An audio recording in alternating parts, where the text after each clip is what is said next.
at some point we'll do like the Civil War battlefields thing. We can all do it together. Okay, sounds good. Yeah. You all want to come out and visit, you said, right? What, 2 years? Yeah. Yeah, a couple years. Okay. Yeah, a couple years from now. When the boy's a little bit older. Love to go back and share some of those same experiences with you. Yeah, because like I said, I've never been to Washington D.C., so definitely want to see I definitely want to see where National Treasure was filmed. Yeah.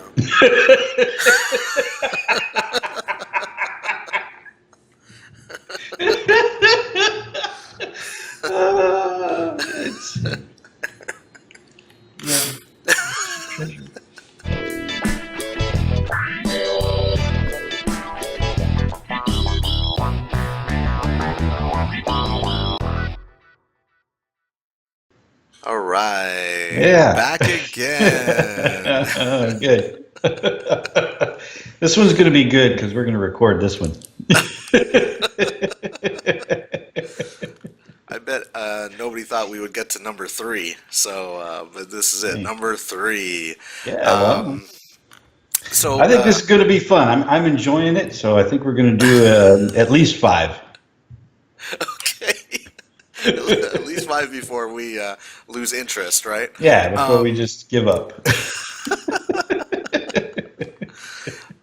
So just as before, we do appreciate any likes, comments, dislikes, any kind of interaction would be really appreciated. So if you would put a comment down there for us, we may even do a whole show just on comments. So if you disagree, that would be great. That would be a really awesome show, I think. Or if you agree, that would be nice too. We can talk about things we agree about. Sure. That's no fun. I disagree. Who wants a debate where you're just like sitting there across from the guy going, "Yeah, man, that's it. I agree." Mm-hmm. Mm-hmm. You're absolutely correct. I think you have a point. That would be no fun. National interest, and it's compassionate. Mr. Vice President. Yes, Jim, I agree with the governor on that. And on Panama. I agree. Somalia. Agree. Bosnia. Oh, I agree. Kuwait. Well, of course, Jim, on the Gulf War, I absolutely agree. In fact, I was one of the very few in my party who broke ranks to support the governor's father, President Bush, in that effort. Also, by the way, if anybody notices the tiers, that's just a way for us to rank big words. So Moniker and I, we're kind of pretentious people. So we do have a penchant for using big Tier words. 3. And so anytime we use a big word, you're gonna hear the little bell ringing and the beautiful female voice giving you which tier we think it is at. And it's, by the way, it's tiers 1 through 5. 5 being very obscure words that you probably would only see in like Chaucerian English. But all must be essayed, hot or cold.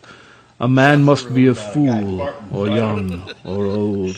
I don't know how highbrow he really was. Or maybe like Jabberwocky or something, right? I mean, those were real words. 'Twas brillig in the slithy toves. So there's probably like at least 3 tier 4 or 5 words there. Beware the Jabberwock, my son. The jaws that bite, the claws that catch. Beware the jub bird and shun. What are we talking about? Topic for the day. Okay, well, so I went recently and visited the National Archives.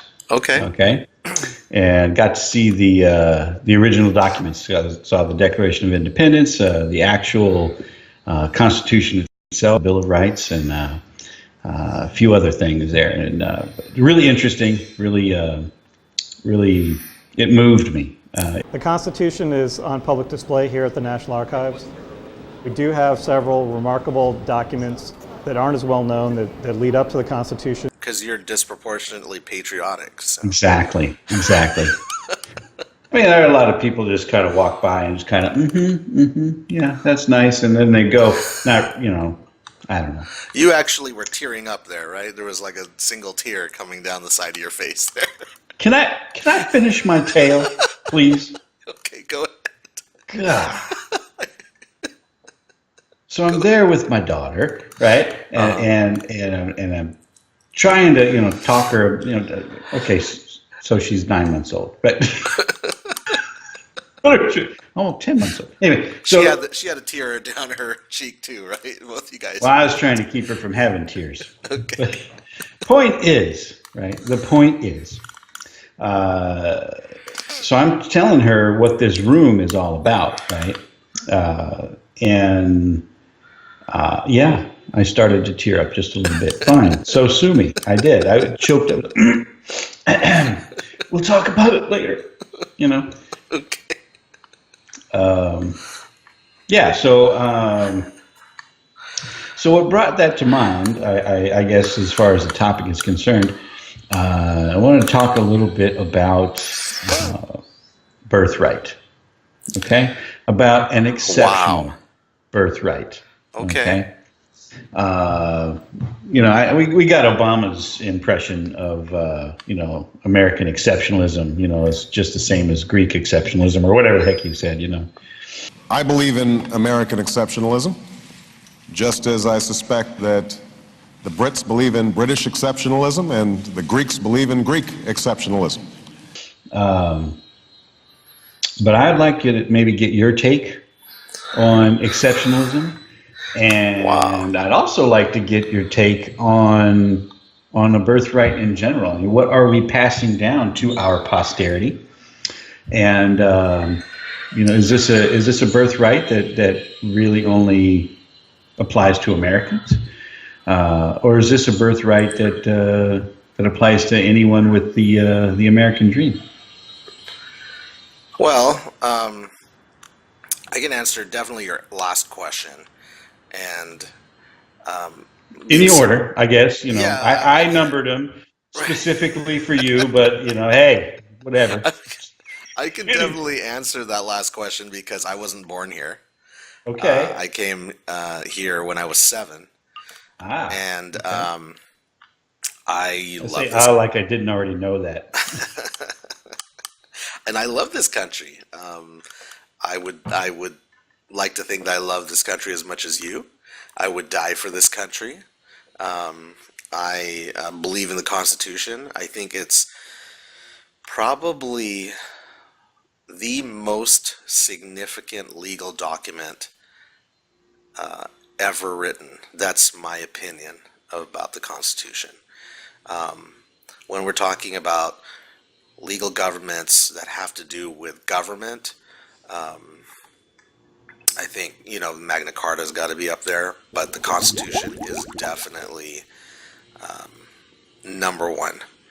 And if we're talking about birthright, I think definitely we're passing down the American spirit. There's something distinctively American that is not replicated anywhere else in the world. Europeans, there's definitely a European spirit, and there's definitely an Asian spirit, and I think as far as America, meaning the United States, definitely there's a different kind of attitude in the United States. Well, that we believe in honesty, that we believe in hard work and loyalty. We believe in love of country beyond just a lot of flag waving and mouthing off of cliches. Mm-hmm. That we believe in improvement and accomplishment, and that we believe that we have a way of life like none else in the world, mm-hmm. and we not only want to maintain it, but we want to improve it. And I think you can't help but at least feel it when you come here. Even if you came here at a much older, you come here and it's different. It really is different. Right. I don't know that the American spirit necessarily is, what makes us exceptional necessarily. Okay. I think it might be a little bit more than that. Personally. Go ahead. All right. Put me on the spot. Jeez, this is my topic. Why do I have to talk about it?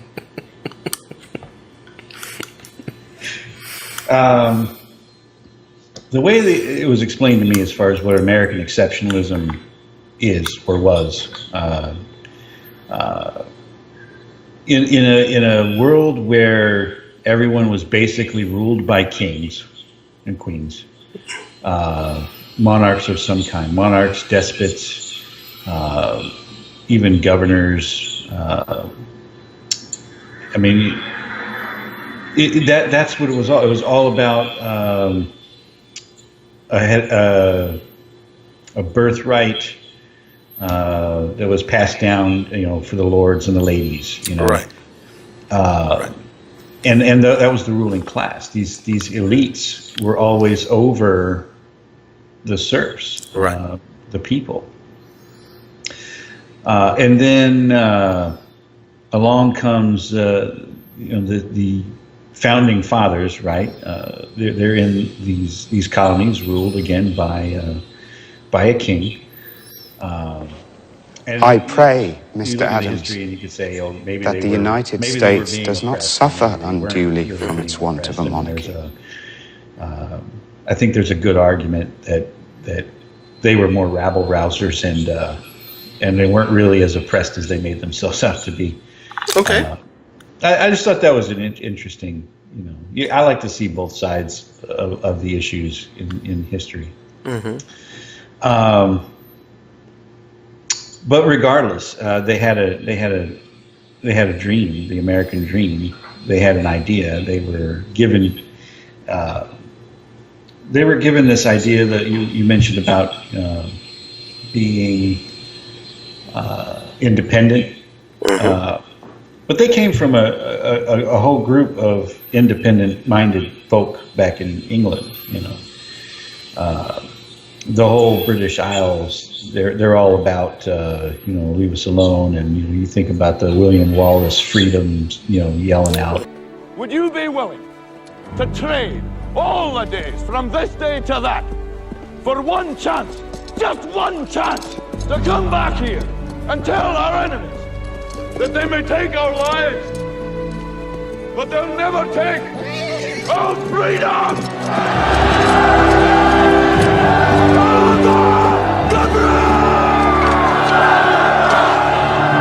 Right. That was the heritage that they came from, and then they're in just bathing in the Enlightenment philosophies, Right.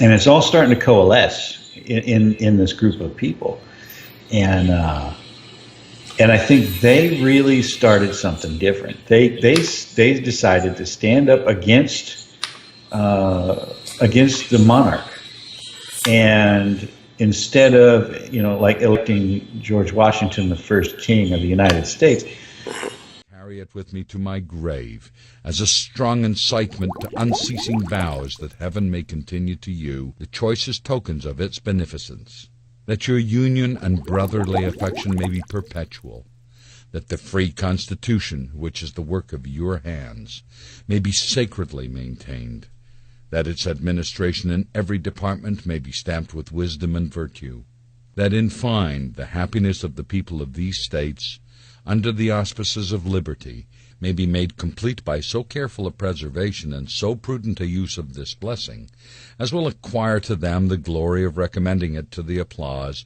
the affection, and adoption of every... They decided to go a different route, and that's what makes us exceptional.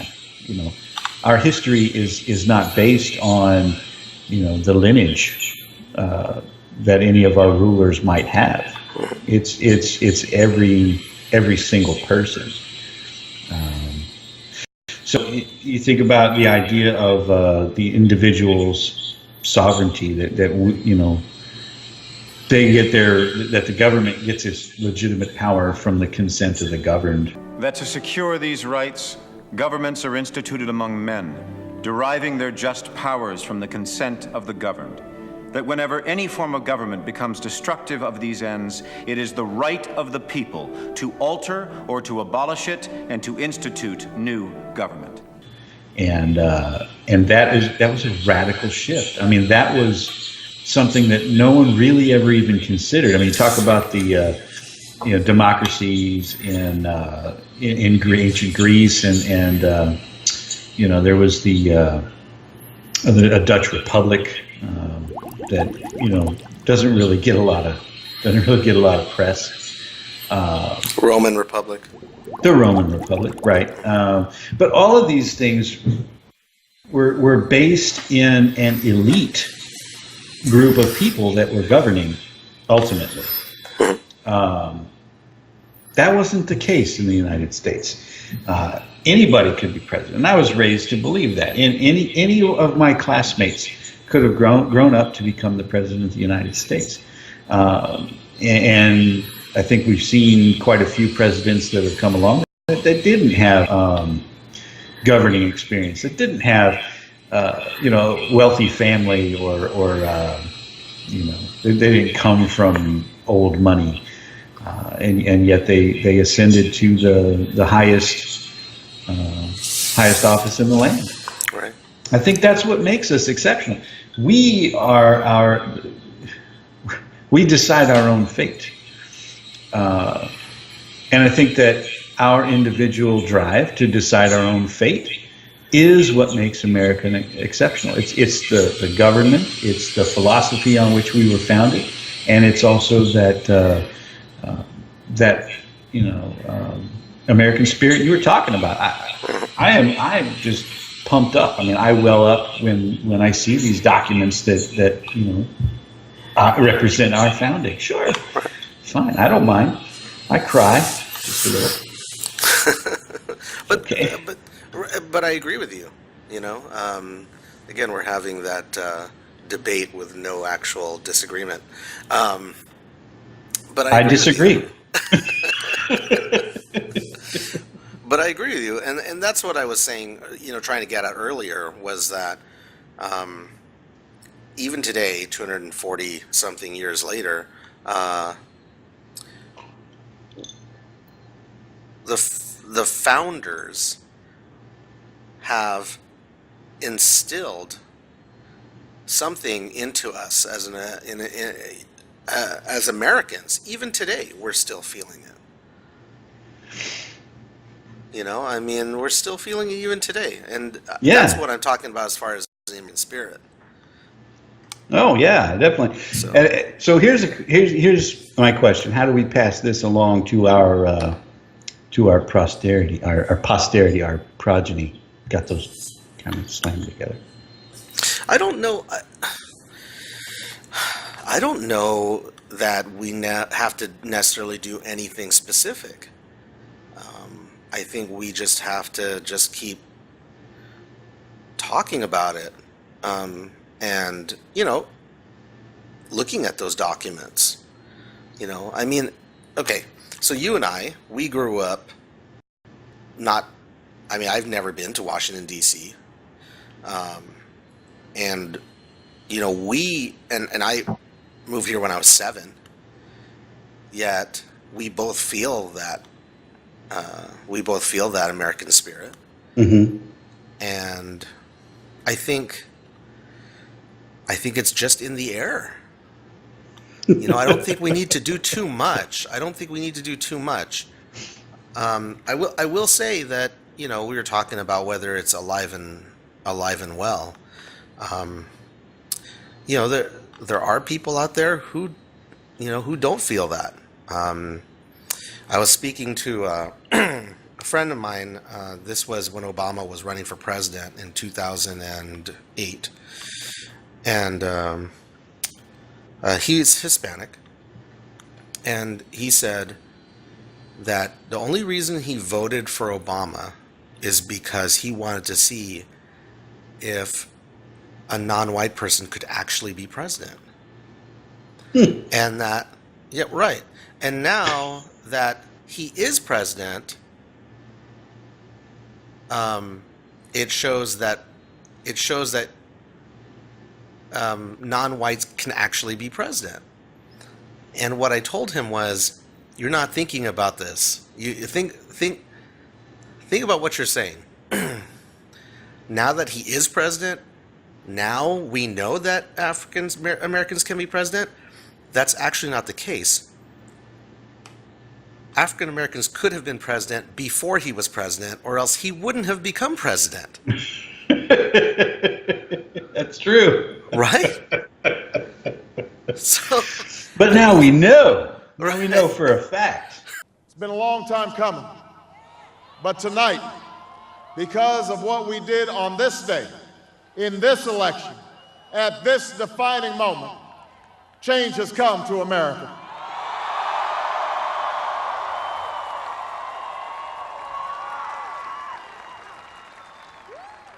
So yeah, I think the last part was, the last part of the question, which you answered first.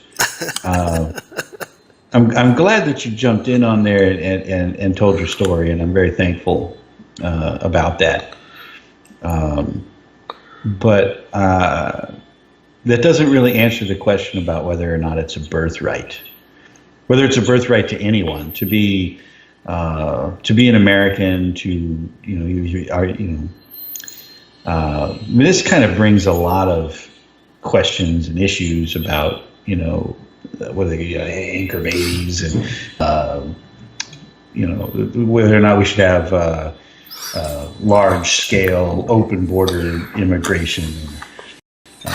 Wow, that's a huge topic that will. Well, I get it, but I don't want to I'm not asking about specifically the anchor babies. I'm not asking specifically about your policies in immigration. What I really want to know is, who has the right to pursue the American dream?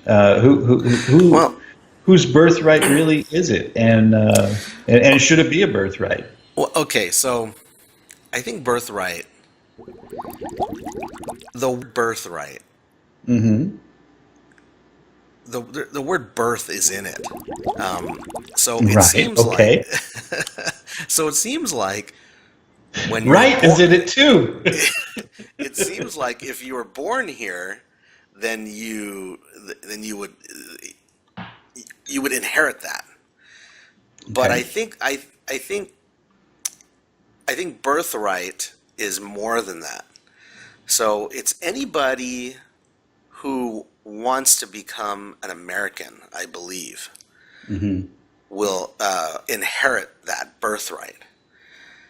And no matter how much people say, no matter how much SJWs and tyrannists want to get away from that American spirit, just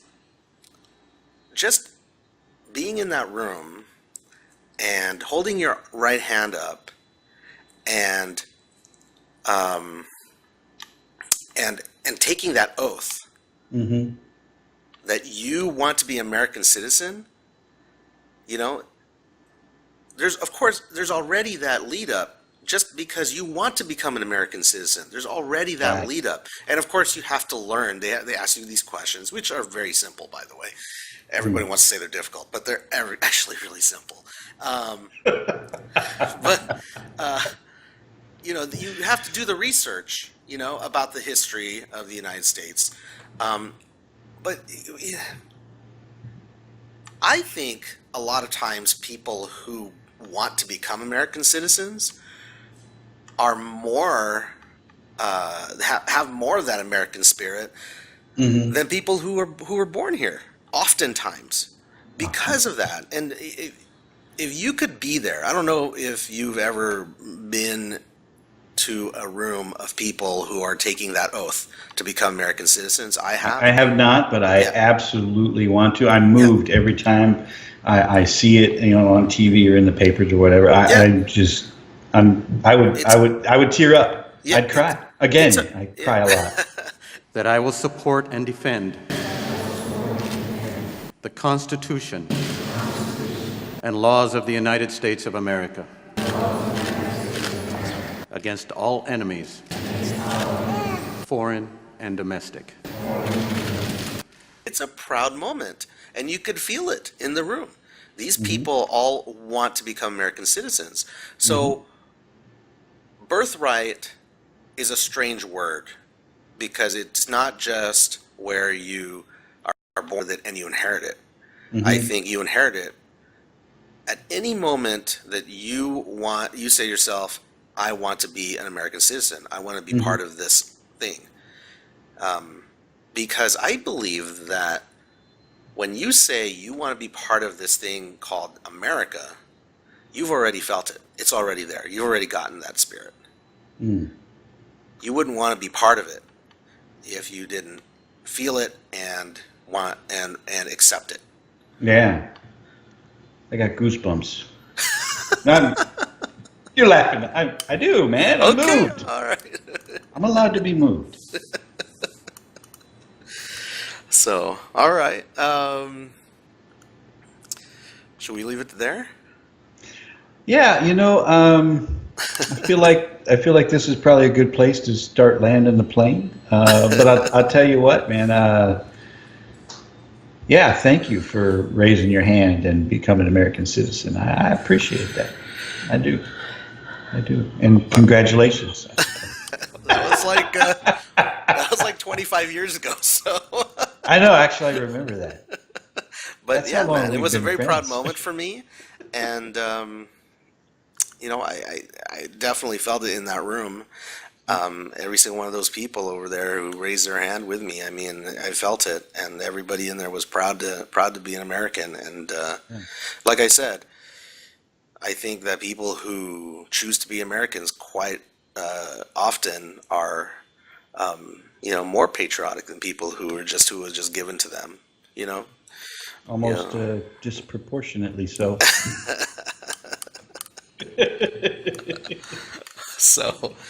So what did we decide on language this week? Well, since we had technical difficulties with Italian, maybe we should go with Italian. Okay. So what is it? Ciao? Arrivederci? Arrivederci, I think it is. Arrivederci. Yeah. Hey, before we do our Arrivederci Ciao discussion, I just wanted to kind of highlight my drink. What is that? Well, it's nothing now. It's empty. Is what it is. Well, what was it? It was a Smokey Robinson. Okay. Is there alcohol in that? Yes. Is that like an Arnold Palmer or what? No, it's not like Arnold Palmer. It's a Smokey Robinson. Well, basically, what happened was a long time ago, I had a bit of cognac, and I tasted it. I was like, man, this would be really good with a little root beer, right? So I did a shot of cognac in a little glass of root beer with, on the rocks, and it was delicious. It was wonderful. And so I was like, well, maybe somebody already thought of this because it's like two pretty simple things to put together. And on some obscure website somewhere in the corner of the web, not the deep web, just the regular one, somebody had that same drink and they called it a Smokey Robinson. I said, you know what? That's a great name. So I'm just going to stick with that. So that's my Smokey Robinson. Oh, okay. Wow, look at that. We got drinks. Maybe we should incorporate that. Different drink every week. That's pretty awesome. I think there were a couple of people that got a little ticked off that we weren't actually smoking cigars or talking about them. Well, maybe I'll stave them off with a little booze. I don't know. Anyway, we'll put the recipe down in the description. There you go. Imagine where this conversation, how much better these conversations will be with a buzz, Didn't have that much booze in it, man. Okay. So, ciao. I will say that one of the things I dislike about going to Italian restaurants is that oil stuff that they give you to dip your bread in, I mean, it's like, I just want some butter. Like, can you give me some salted butter? I'm okay with, let me just give me some salted butter, because that oil thing is Not Dude, into that. You want salted butter? Go to the freaking Golden Corral, right? Jeez. Plebe.